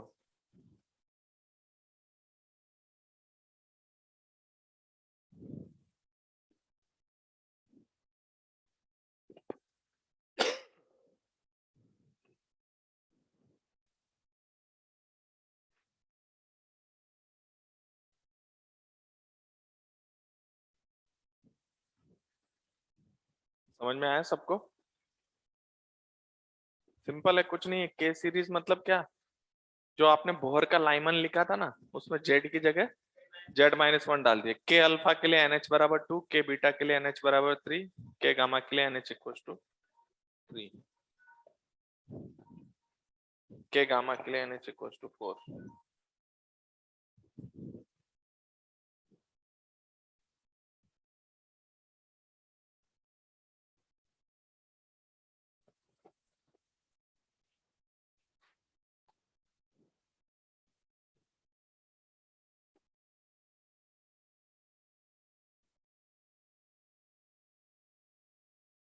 ओके, तो बताओ के अल्फा के लिए ए कितना आएगा, √3 RC/4, सही है। एन की वैल्यू, एनएच की वैल्यू 2 डाल देंगे, तो देखिए एक मिनट, ये मैंने क्या निकाला, मेरे पास क्या कंडीशन दिखाई दे रही है, ए की वैल्यू कितनी आई है A is your under root RC into 1 माइनस 1 अपॉन NH स्क्वायर। अब A पता है K अल्फा के लिए अलग, K बीटा के लिए अलग, K गामा के लिए अलग। तो K अल्फा के लिए A for K alpha under root RC 1 माइनस 1 upon 2 square that is under root 3 RC by 4। ठीक है। For K beta A K beta under root RC 1 माइनस 1 अपॉन NH की जगह आएगा 3 square and that is equal to under root 8 RC by 9। समझ रहे हो? तो एक बात बताइए, अगर दो अलग अलग टारगेट एटम है और उनके K अल्फा की बात कर रही है तो K अल्फा जो है उनका ये कांस्टेंट फिक्स रहेगा, लेकिन K alpha K beta compare करेंगे तो A की वैल्यू सेम नहीं होगी, तो A की वैल्यू अलग अलग आएगी। तो आप वो जो root nu equal to A times Z minus B है, तो वो A की वैल्यू जो है वो ट्रांजिशन पर डिपेंडेंट है। इवन A की वैल्यू K सीरीज में ही बार बार बदलेगी, समझ गए? लेकिन Z माइनस 1 K सीरीज के लिए सभी के लिए Z माइनस 1 रहेगा, लेकिन K अल्फा के लिए A की वैल्यू, K बीटा के लिए A की वैल्यू, K गामा के लिए A की वैल्यू अलग अलग है। तो अगर K अल्फा से K अल्फा दो अलग अलग एटम्स में कंपेयर करेंगे तो A कांस्टेंट है, लेकिन एक का K अल्फा और अपना ही K बीटा कंपेयर होगा तो फिर आपको दिखेगा कि यहाँ पर इसकी वैल्यू यहाँ पर ये है, यहाँ पर ये है। अब वैसे मैं आपको L सीरीज बता देता हूँ, हालांकि याद रखने की नीड नहीं होती है, फिर भी इसको हटा दो। तो L सीरीज में क्या फॉर्मूला बनता है? L सीरीज मतलब बामर जैसा क्या? बताओ। L का मतलब क्या? ट्रांजिशन n बराबर 2 में हो रहा है, तो L सीरीज ऐसा लगेगा कि जैसे बामर में ट्रांजिशन है। तो मुझे बताइए बामर में फॉर्मूला क्या होता था? 1 upon lambda equal to R Z square, तो Z की जगह तो Z माइनस 7.4 करना है, ओके।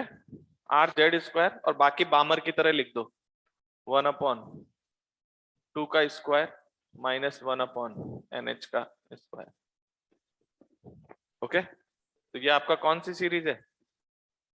बामर है, लेकिन Z will be replaced by Z minus 7.4। ये याद रखना है, हालांकि कहीं यूज नहीं आएगा आपको, बट मैंने बता दिया। इसके आगे M में और कुछ चेंजेस हो सकते हैं। तो बताइए root nu equal to A times Z minus B था, तो अगर मैं इसको रूट न्यू बदलना चाहूं तो कैसा आएगा? ये तो आएगा अंडर रूट न्यू, यानी मैंने C से मल्टीप्लाई करके रूट ले लिया, तो ये आएगा अंडर रूट के अंदर RC 1 upon 2 square minus 1 upon NH square into Z minus 7.4। तो ये हमारा स्क्रीनिंग कांस्टेंट है B और ये है A। किसके लिए? ये A किसके लिए? L series. L में भी किसके किसके लिए? NH की अलग अलग वैल्यू के लिए, L अल्फा के लिए अलग, L बीटा के लिए अलग। तो NH equal to 3 for L alpha, NH equal to 4 for L beta and so on. वैसे रटने की जरूरत नहीं है, मैंने बता दिया आपको। Z will be replaced by Z minus 7.4। कहाँ? नहीं, Z हमेशा ज्यादा ही रहेगा यार। कहाँ? नहीं, ये तो पॉजिटिव तो है, वो बात तो सही है, लेकिन हमारे जो क्वेश्चंस में Z आएंगे वो 7.4 से ज्यादा आएंगे अगर हम आपसे L सीरीज की बात कर रहे हैं तो आपको घबराना नहीं है उसके लिए। प्रैक्टिकल कंडीशन है, सिर्फ मैथमेटिक्स मत देखो फिजिक्स में, ओके। समझ में आया? ये इसमें क्या बताऊं भाई, ये A आया तो NH की वैल्यू 1 2 डाल दोगे तो K अल्फा का A आ जाएगा, NH की वैल्यू 3 डाल दोगे तो K बीटा का आ जाएगा। समझ में आई बात? अच्छा, ये रिलेशन तो आप जानते ही हो कि जैसे अगर मैं कहूं कि इससे ये एनर्जी कम है और ऊपर जाने पे एनर्जी का गैप घटते जाता है, तो ये कौन सा है पता है? K अल्फा, और ये L अल्फा है और ये M अल्फा। तो क्या दिखता है, energy of photon of K alpha is greater than energy of photon of L alpha is greater than the energy of photon of M alpha, दिखता है क्या? अच्छा, इनमें ये रिलेशन भी बना सकता हूँ क्या, this plus this equal to this. तो ये अगर आपसे कोई पूछे कि energy of K beta is equal to energy of K alpha plus energy of L alpha, समझ में आई बात? तो आप के अल्फा के बीटा से एल अल्फा की कैलकुलेशन कर सकते हैं। बात समझ में आया कि नहीं? तो इस तरह से हम लोग इक्वेशंस को हैंडल करते हैं। तो ये थ्योरी कंप्लीट है, नेक्स्ट क्लास में मैं आपको एक्सरेज के क्वेश्चन करवा दूंगा, ठीक है? तो अभी मैं कुछ होमवर्क नहीं ऐड कर रहा हूँ, मैं चाहता हूँ इस वीक में 2 क्लास और आएगी अपनी, शायद अभी एक ही है क्या, तो हम लोग उस क्लास में क्वेश्चंस करके वो स्टार्ट कर देंगे, nuclear physics and radio activity, ठीक है? क्योंकि अपने को 30 तक ऑलमोस्ट ये पूरा कंप्लीट करना है, ठीक है क्या? तो बीच में कोई अगर एक्स्ट्रा क्लास की रिक्वायरमेंट होगी तो वो ले लेंगे, ठीक है? वैसे अब ज्यादा कुछ बचा नहीं है। रेडियो एक्टिविटी जो है वो आप लोग फिजिकल केमिस्ट्री में मैक्सिमम पढ़ के आते हो, n equal to N naught e power minus lambda t, पढ़ा है क्या रेडियो एक्टिविटी? रेडियो एक्टिविटी पढ़ा है ना? तो उसका बस फॉर्मूला निकालेंगे और कुछ एप्लीकेशंस देखेंगे, बाकी जो अल्फा बीटा गामा डीके और क्या कहते हैं न्यूक्लियर फिजिक्स में क्या क्या चीजें, तो लगभग 4 लेक्चर हमें लगेगा। तो मैं भी होमवर्क एक साथ ही डिस्कस कर दूंगा आपका, क्लियर है क्या? तो इसलिए नेक्स्ट क्लास में होमवर्क देंगे। Okay, thank you.